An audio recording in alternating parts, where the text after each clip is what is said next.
Welcome to Manager Tools, folks. I'm Mark Horstman. We have a special treat for you. Several years ago, Mike and I did a podcast called The Juggling Koan, which was very well received. We talked about the necessity of delegating in order to grow your organization.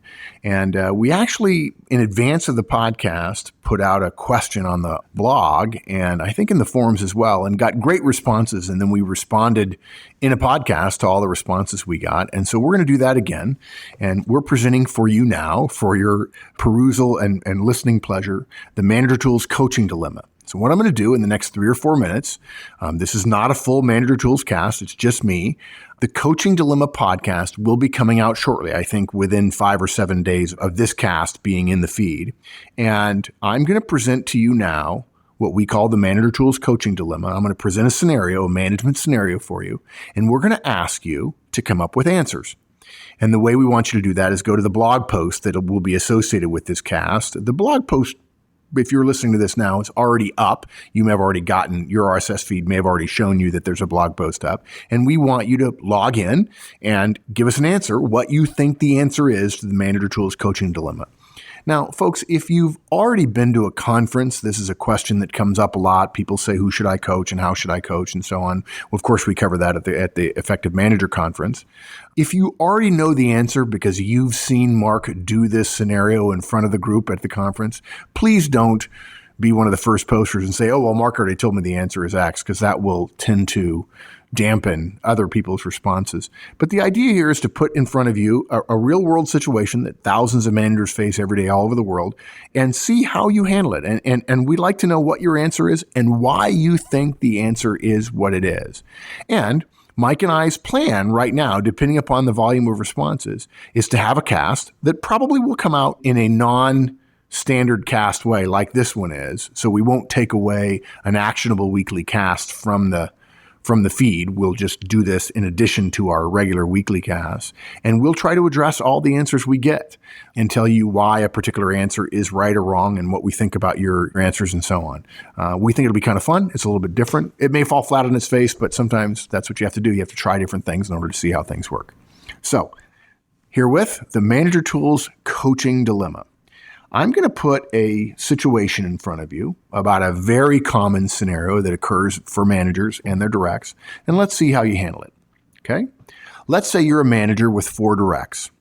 Their last names start with Alpha, Bravo, Charlie, and Delta. For those of you without the military phonetic alphabet, A, B, C, and D.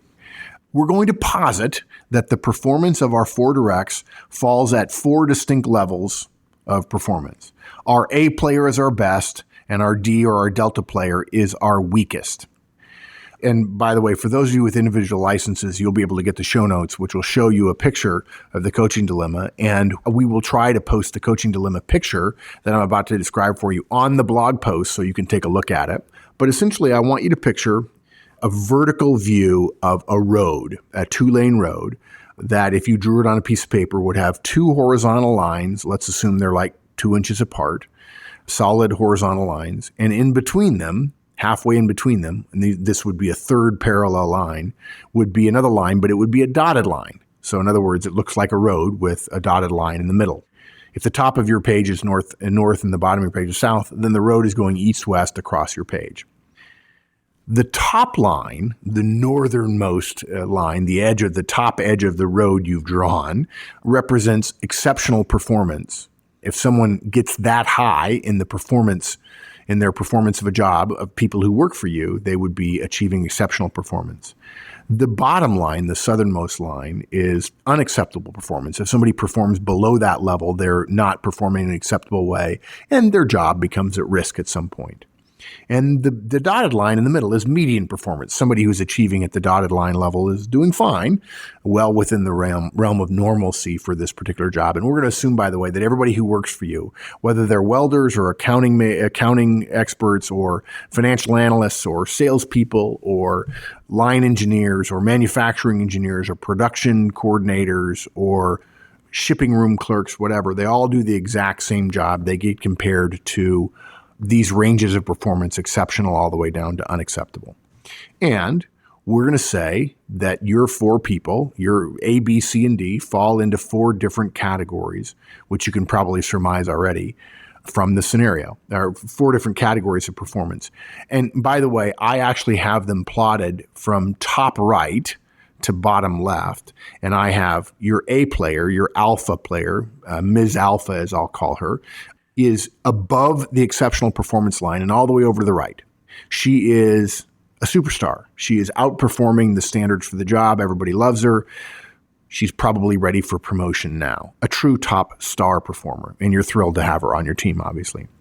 And again, there's going to be a line that runs from alpha southwest across all 3 lines so that delta is at the bottom left and below the unacceptable line.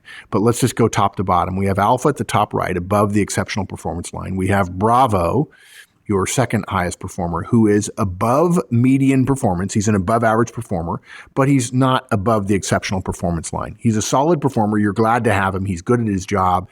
And he may, in fact, become an alpha, all things being equal, and he continues to grow and develop.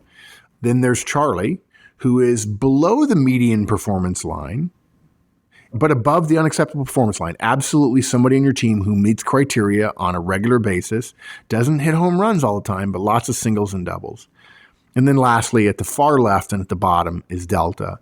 Our Delta performer is below the unacceptable performance line. He has been there for a number of months. He's not meeting minimal standards. He regularly misses key monthly metrics, though there are moments when he shows promise. Last month of Delta's 5 metrics he's responsible for, he missed the 3 big ones, and he barely made the other 2 that are somewhat less important.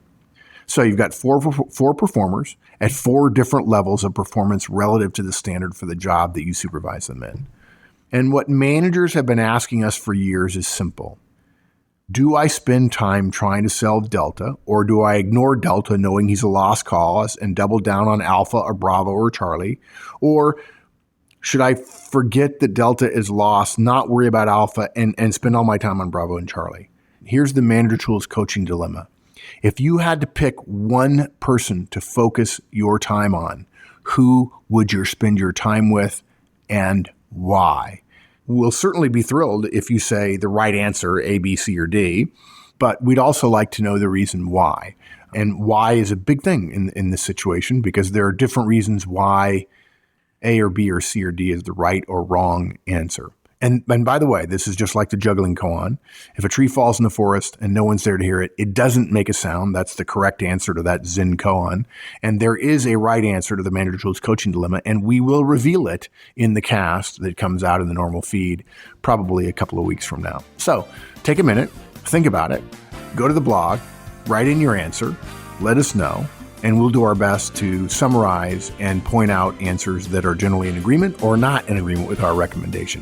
What's your choice? Alpha, Bravo, Charlie, or Delta? I look forward to hearing about it and letting you know what we think about it sometime in the near future. Until then, take care